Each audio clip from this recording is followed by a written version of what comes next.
मंडळी, महाराष्ट्राच्या राजकारणाला वेगळंच वळण आलंय आणि आपण पाहूनच राहिलो की ह्या 2-4 महिन्यामध्ये अगदी म्हणजे अगदी एवढ्या काही उलाढाली झाल्या की त्या काही गोष्टीवर आपला विश्वासच बसत नाही आणि सर्वसामान्यांचे प्रश्न राहिले वेगळे आणि राजकारणामध्ये एवढ्या मोठ्या उलाढाली होत आहेत। या सर्व गोष्टीला पाहून सर्वसामान्यांना कुठेतरी प्रश्न पडला असेल, जसा आम्हाला पडलाय। अशा प्रकारच्या नवीन उलाढाली आपल्याला पाहायला मिळून राहिल्या। त्यामध्येच आपले महाराष्ट्राचे माजी मुख्यमंत्री अशोक चव्हाण यांनी सुद्धा आता काँग्रेसची साथ सोडली आहे आणि काँग्रेसची साथ सोडून ते थेट आलेत ते आपल्या बीजेपी मध्ये भाजप सोबत। आणि अशाच प्रकारच्या काही उलाढाली मागच्या वेळेस सुद्धा झाल्या। त्यावर आपण थोडासा प्रकाश टाकण्याचा प्रयत्न करूया। म्हणजेच की अगोदर शिवसेना, बाळासाहेबांची शिवसेना, की ज्या बाळासाहेबांना हिंदुत्वावर ही शिवसेना भक्कमपणे उभी केली होती आणि संपूर्ण महाराष्ट्राचंच नाही तर अख्ख्या भारताचं लक्ष केंद्रित करून घेतलं होतं आणि खूप चांगलं असं कार्य शिवसेनेच्या माध्यमातून होत सुद्धा होतं। मग ते सामाजिक असो आणि विशेष म्हणजे हिंदू धर्माच्या बाजूने प्रत्येक गोष्ट ही शिवसेनेची असायची आणि कुठंतरी शिवसेना एवढी मोठी शक्ती झाली होती।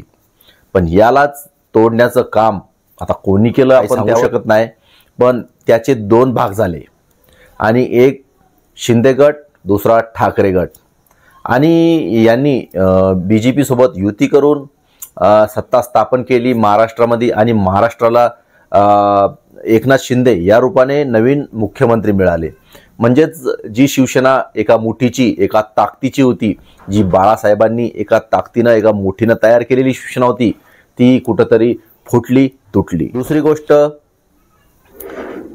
आपले सर्वांचे लाडके राजकारणातले चाणक्य म्हणायला त्यांना काहीच हरकत नाही, ते म्हणजे आपले शरदचंद्रजी पवार। शरदचंद्र पवार साहेब यांनी राष्ट्रवादी तयार केली आणि राष्ट्रवादी कशी तयार केली ही अगदी सर्वांना माहिती आहे। ज्यावेळेस काँग्रेसमध्ये असताना ते काँग्रेसमध्ये होते, भारतीय काँग्रेसमध्ये असताना त्यांची काही लोकांसोबत अनबन झाली, त्यांना काही मतभेद झाले, त्यांना काही गोष्टी नाही पटल्या। मग त्यांनी त्यांच्यापासून वेगळं होऊन आपली स्वतःची राष्ट्रवादी स्थापना केली आणि हीच राष्ट्रवादी अख्ख्या महाराष्ट्रात एक वादळ म्हणून गोंगावत राहिली आणि भरपूर वेळेस त्यांनी महाराष्ट्रावर ताबाही केला, महाराष्ट्रावर राज्यही केलं आणि चांगल्या प्रकारे सत्ता त्यांची होती। पण झालं काय तर म्हणतात घर का भेदी लंका ढाय, अशाच प्रकारे त्यांचाच पुतण्या, म्हणजेच सर्वांनाच माहिती आहे, सांगायचं काम नाही आणि त्यांना ट्रोल सुद्धा करण्यात येत आहे सध्या। तर त्यांनी अगदी राष्ट्रवादीच नाही तर राष्ट्रवादीचं चिन्ह सुद्धा पळवलं। म्हणजे अशा प्रकारे राष्ट्रवादीचे सुद्धा 2 तुकडे झालेत आणि शरद पवार एकटे पडले। पण आता शरद पवारचे चाहत्यांची संख्या काही कमी नाही आहे, कारण की महाराष्ट्रात दुसरं नाव जर घेतलं तर शरदचंद्रजी पवार आहे आणि त्यांनी काय विकास केला, काय कामं केले हे तुम्हाला सांगण्याची गरज नाही आहे।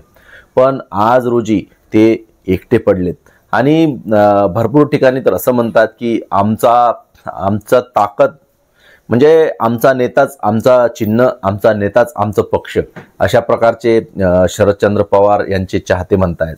म्हणजे आता येणाऱ्या इलेक्शनमध्ये जर शरद पवार जर उभे राहिले तर निवडून येतील का नाही येतील यावर एक प्रश्नचिन्ह निर्माण झालेला आहे। आणि आता या आठवड्यामध्ये काँग्रेसला हा मोठा धक्का बसला आहे अशोक चव्हाण यांच्या रूपाने। त्यांनी सुद्धा आता काँग्रेसचा जो काही पक्ष होता त्यावर राजीनामा देऊन थेट बीजेपी मध्ये, भाजपमध्ये प्रवेश केलेला आहे।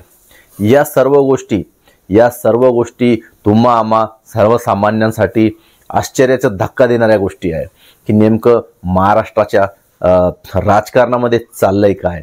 हल्ली तर काय भरोसा राहिला नाही, कोण कुठं जाईल, काय जाईल।